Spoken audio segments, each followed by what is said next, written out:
So now the sound room is cleared out. Here's my friend Ron. Say hey, Ron. Howdy.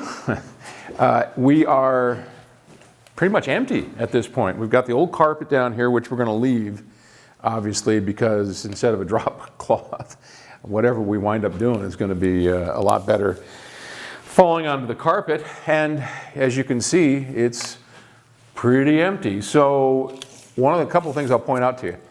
Notice over here, these holes. We went and punched holes over here so we can add sconces instead of this awful lighting that we have in the ceiling. And that's going to help because we're going to just start doing some ceiling treatment, which I'll tell you about in a sec. The first thing I want to do here is map out where the speakers are going to go to see if we need anything extra while the room is empty that we want to pull off. And we have a carpenter here at the time, so we can, tell him to start doing stuff. Some of the things under consideration are this corner. Notice how I've got this here. I'm thinking real seriously about walling this corner off so that we get rid of that corner mode and make, not a horn, but just more of a non-parallel wall situation in the back. I'm not sure about that yet because I want to pull the speakers out using the rule of thirds. And if I do that, I don't know if I'm going to have enough room for the woofer towers. And I want to make sure that that all gets right. So let me explain to you about the rule of thirds.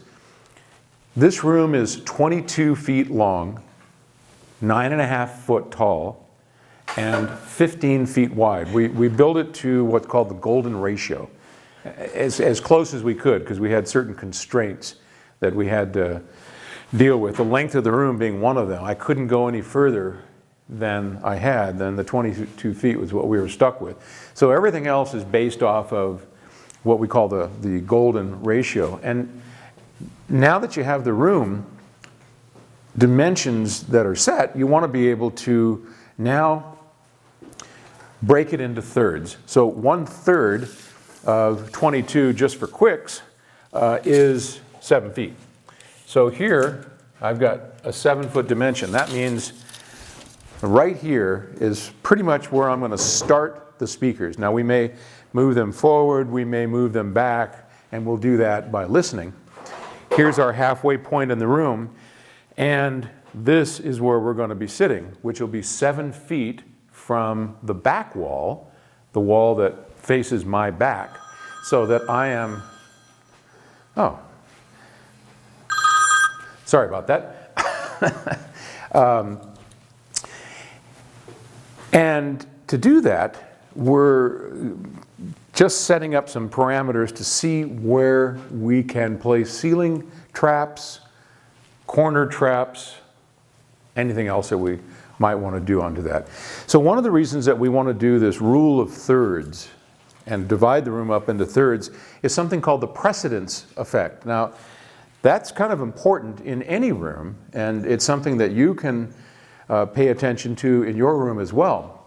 The precedence effect basically means that if I'm sitting close enough to the speakers, and if the speakers are far enough away from reflective surfaces, then I will pay attention, my ear brain will pay attention to the sounds that comes to me first and ignore the reflected sounds if they come far enough away from the first sounds. Does that make sense? So if I'm here 7 feet away from the rear wall and I'm sitting 7 feet away from this rear wall, then I'm only 7 feet away from the loudspeakers, and the reflections from the back of the loudspeaker travel 7 feet, then another 7 feet, and then another 7 feet towards me. So by the time it hits me, it's very much delayed. And the precedence effect says that I will ignore most of what I hear back here.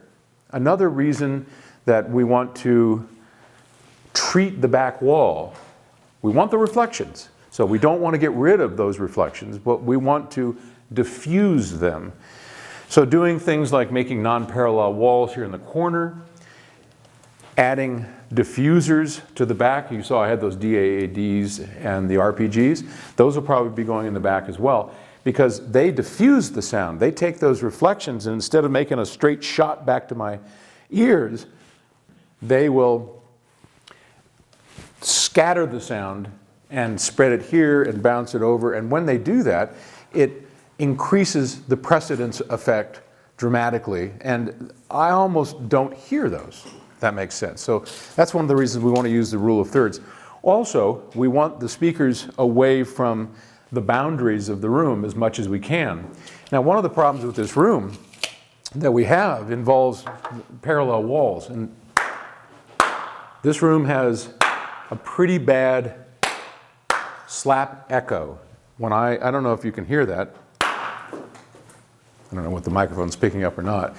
But when I slap my hands together, there is an echo, and the echo goes brrrr, and it's bouncing back and forth. Well, that's the same thing that's going to happen with my stereo system. My stereo system sound is going to bounce back and forth like that. And the only thing that's going to fix that is for me to absorb some of the walls or make them not parallel. I've got a ceiling and the floor to deal with as well, and any kind of four surface areas, or actually 6, isn't it? So that's a problem. And another problem that we have, aside from slap echo in this room, that most rooms have when you take all the furniture and stuff out, which kind of breaks up those modes, is bass. So one of the things that we did when we built this room, we thought we were going to be pretty clever.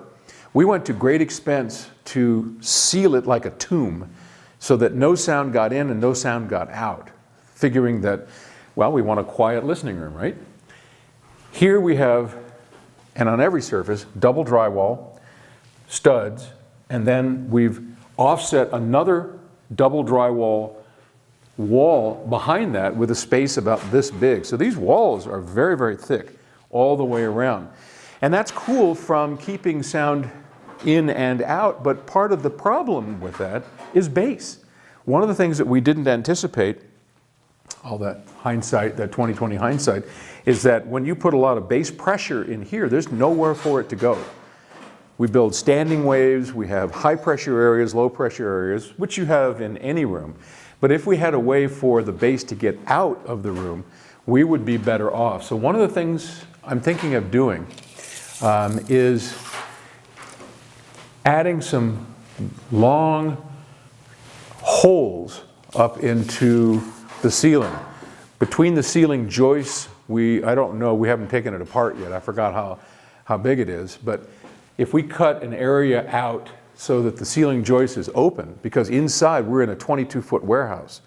So if I can cut open an area here, leave this closed, cut open another area, and kind of every other set of joists open up the ceiling, stuff it full of damping material, build a little house around it so that it can escape outside and get the pressure relieved in here, then make a kind of a curved diffuser so that any of the sound coming here is diffused out and scattered so that this parallel surface is broken up. I think we'd be pretty good off. So I need to run some of those numbers past engineering, get our guys involved, Dave and Bob, because they know a lot about this stuff, a lot more than I do. So that's the general plan that you can see as we're developing. Ron's in there now finishing up the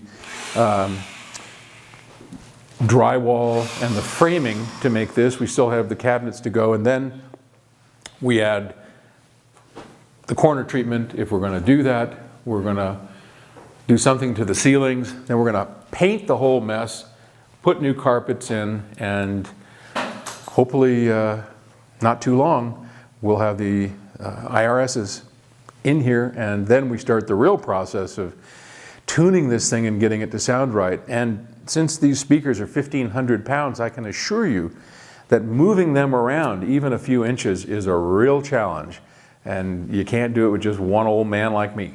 So till the next installment, thanks for watching.